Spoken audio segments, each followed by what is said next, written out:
CIST, un événement tragique qui a bouleversé le chanteur.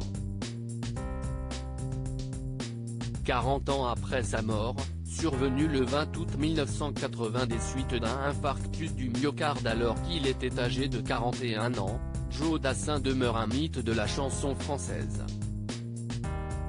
Célébré vendredi 30 juillet sur France 3 avec 300 chœurs chantent les plus belles chansons de Joe Dassin, cette soirée va sans aucun doute retracer les plus grands succès de l'artiste, mais aussi, revenir sur ses titres moins connus.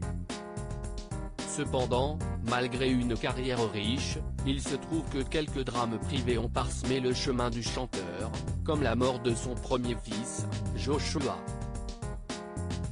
Après plusieurs avortements pour qu'elle puisse continuer à le suivre dans ses nombreuses tournées, la femme de Joe Dassin, Maryse Grimaldi qu'il avait épousée en 1966, lui donne le 12 septembre 1973 un petit garçon, né grand prématuré.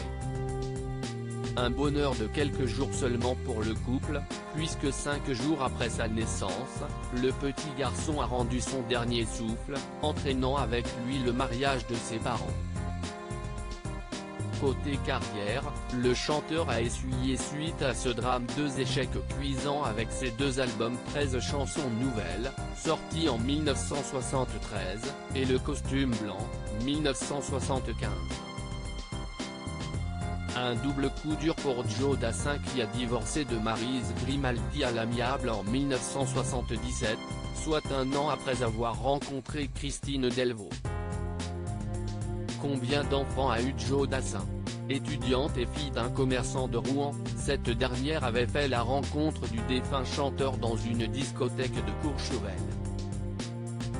S'ils s'étaient d'abord perdus de vue, ils avaient décidé de donner une chance à leur amour, alors que Joe Dassin était encore marié, en multipliant les rencontres secrètes.